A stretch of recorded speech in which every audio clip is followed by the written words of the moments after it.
Hare Krishna. Lord Krishna in the Bhagavad Gita says, Nahi jnanena sadrisham pavitram iha vidyate. He says, in this world, the most sublime thing is the transcendental knowledge or the spiritual knowledge. Why?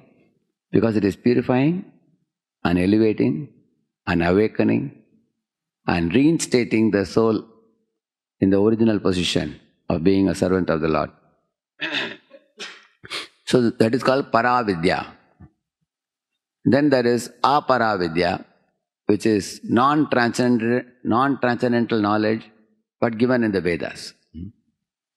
But that knowledge also is materially useful, like Ayurveda, for example, Vastu Shastra, yoga, many things like that are given in the Vedic literature, which lead to a healthy body and mind.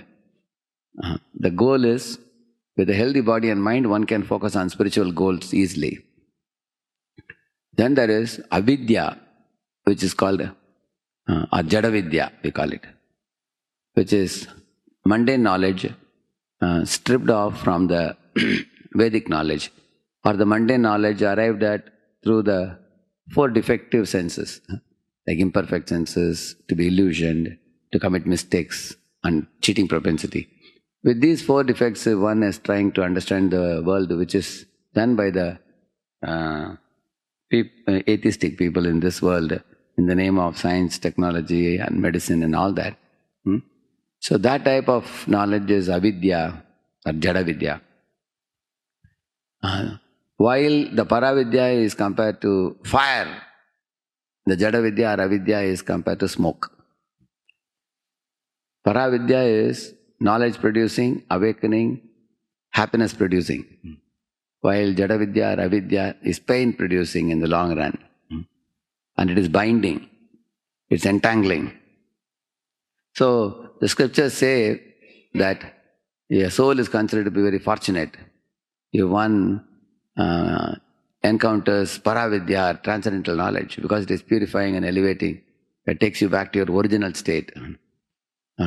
Just as all the universal laws are applicable all across the Lord's creation.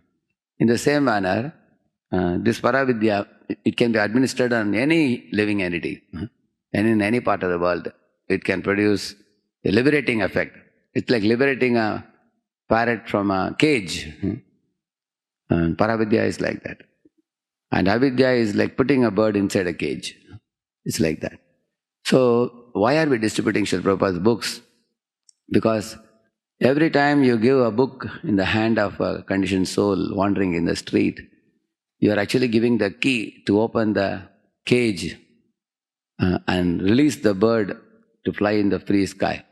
Similarly, you are giving a blueprint for the jiva to liberate the soul from matter and take the soul back to Godhead.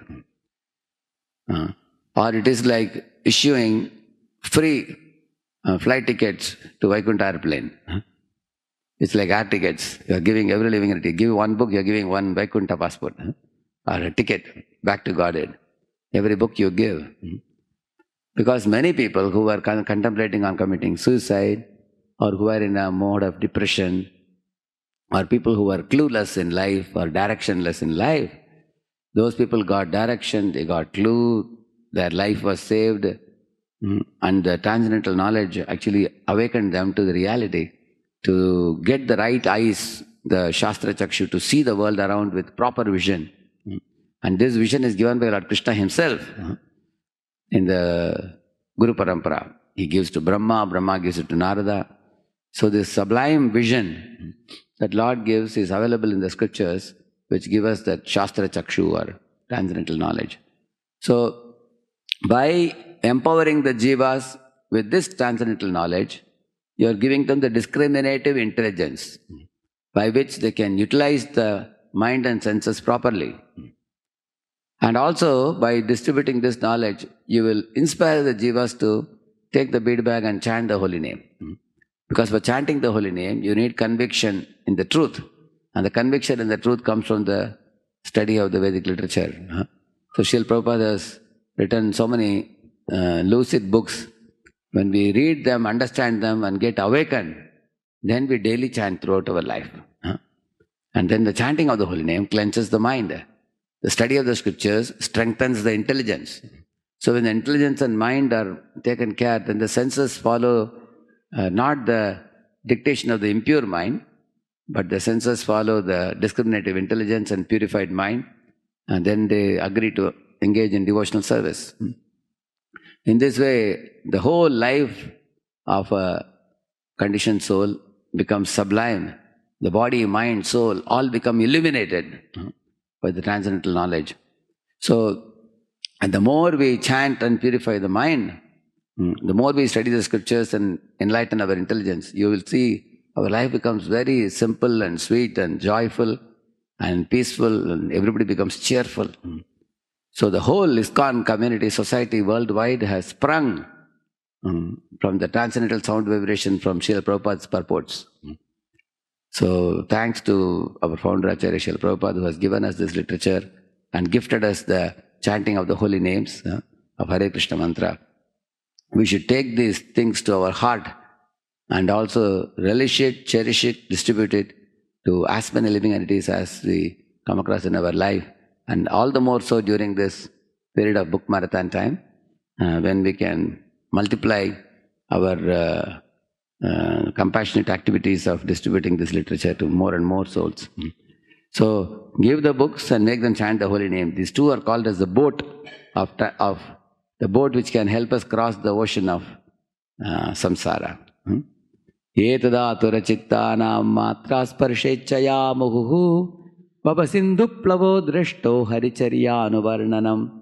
Narada told Vedavyasa that chanting of the holy name and hearing of the holy fame is like the boat which crosses the living entity across the ocean of materialistic existence and takes the jiva to the shores of the spiritual world. Harinam Prabhu ki, Srila Prabhupada, Transcendental Book Marathon ki. Let us offer our humble obeisances unto all the Vaishnava devotees of the Lord who are just like desert trees or ocean of mercy, full of compassion for the fallen conditioned souls.